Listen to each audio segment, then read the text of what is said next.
ओम शांति 12/8/2022। आज की मुरली चिंतन।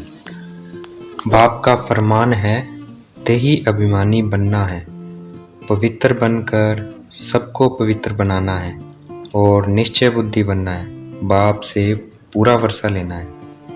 अंत में शरीर छोड़ते समय हाय हाय उनको करनी पड़ेगी जो पूरा पुरुषार्थ नहीं करते हैं, पूरा वर्षा नहीं लेते हैं।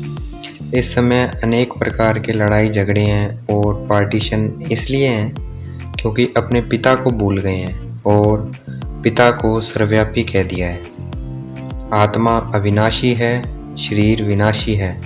आत्मा एक शरीर छोड़ दूसरा शरीर लेती है, वह मैक्सिमम 84 जन्म लेती है। इसको ही 84 जन्मों का चक्कर कहा जाता है। सभी आत्माएं 84 जन्म नहीं लेती। ऊंचे ते ऊंचा भगवान है, वह निराकारी दुनिया में आत्माओं के साथ रहते हैं। उनकी महिमा में कहते हैं शिवाय नमः, क्योंकि वह सबसे ऊंचा है। फिर कहते हैं माता पिता बंधु सहायक। भगवान के बाद सेकंड पोजीशन है देवताओं की, उनके लिए कहते हैं ब्राह्मण देवताए नमः, वह सूक्ष्म वतनवासी है। परमात्मा रचयिता है, देवता उनकी रचना है। तीसरा नंबर पर है मनुष्य सृष्टि, जहाँ पतित और पावन बनते हैं। सतयुग में पावन होते हैं, कलयुग में पतित होते हैं।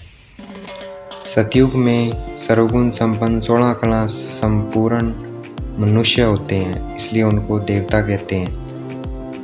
सतयुग स्वर्ग में मनुष्य ना लड़ाई झगड़ा करते हैं, ना ही विकार में जाते हैं।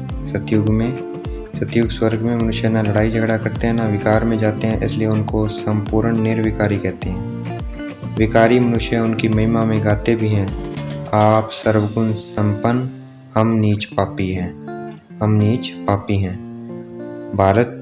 भारत जब स्वर्ग था तब सब एक था, कोई पार्टीशन नहीं था, सब एक था। धरती पर कोई तेरा मेरा नहीं था, सब एक था। अब फिर भारत एक बनने जा रहा है, स्वर्ग बनने जा रहा है। परमात्मा आकर हमें समझाते हैं ये सृष्टि चक्कर कैसे फिरता है। मनुष्य कहते भी हैं परमपिता परमात्मा, परंतु उनकी बायोग्राफी को नहीं जानते कि वह परमपिता परमात्मा क्यों हैं। क्योंकि हम आत्माओं का पिता कौन है? परमात्मा, और कोई तो हो नहीं सकता। शरीरधारी नहीं होता, शरीर का पिता ही होगा। आत्मा का पिता परमात्मा होगा। तो दुनिया में जितने भी शरीर लेकर मनुष्य हैं, शरीर लिया हुआ है, वो उन सब में क्या है? आत्मा है, और उनका पिता एक ही है, परमपिता परमात्मा। लेकिन सबके शरीर के पिता अलग अलग हैं। आत्मा का पिता एक ही है, परमपिता परमात्मा। मनुष्य कितने ढेर मूर्तियां बनाते हैं, चित्र बनाते हैं, जब पुराने हो जाते हैं उनको फेंक देते हैं। इसे कुड़ियों की पूजा कहते हैं। भगवान सब पतियों का पति अथवा सब बापों का बाप है, वह कहते हैं अब पावन बनो, तुम्हारी आत्मा पतित हो गई है, उसमें खाद पड़ गई है। सतयुग में स्त्री पुरुष दोनों पवित्र रहते हैं, उसको राम राज्य कहते हैं। अभी रावण राज्य है, एक दो को काम कटारी चलाकर दुखी करते रहते हैं। भगवान कहते हैं काम महाशत्रु है, इसी ने तुमको दुखी कर रखा है। शिव बाबा कहते हैं तुम्हें सन्यासियों की तरह घर बार नहीं छोड़ना है, घर गृहस्थ में रहते इस अंतिम जन्म में पवित्र जरूर बनना है। मधुबन हेड ऑफिस है, बाकी सेंटर्स खुलते रहेंगे। हम ही अब शूद्र से ब्राह्मण बनते हैं, सो फिर देवी देवता बनते हैं, अर्थात हम पवित्र बनते हैं। गायन भी है, कुमारी वह जो 21 पीढ़ी का उद्धार करे। हमें हर एक को 21 पीढ़ी के लिए सदा सुखी रहने के लिए रास्ता बताना है। अभी हमें पवित्र बनना है और शिव बाबा को याद करना है। कोई भी देहधारी को याद नहीं करना है, शरीर वाले को याद नहीं करना है। दीपमाला पर माँ लक्ष्मी को बुलाते हैं, वह युगल है, अर्थात वह लक्ष्मी नारायण का ही कंबाइंड स्वरूप है। हम सच्चे ब्राह्मण हैं, हम पवित्रता की प्रतिज्ञा करवाते हैं। यह वही महाभारत की लड़ाई है।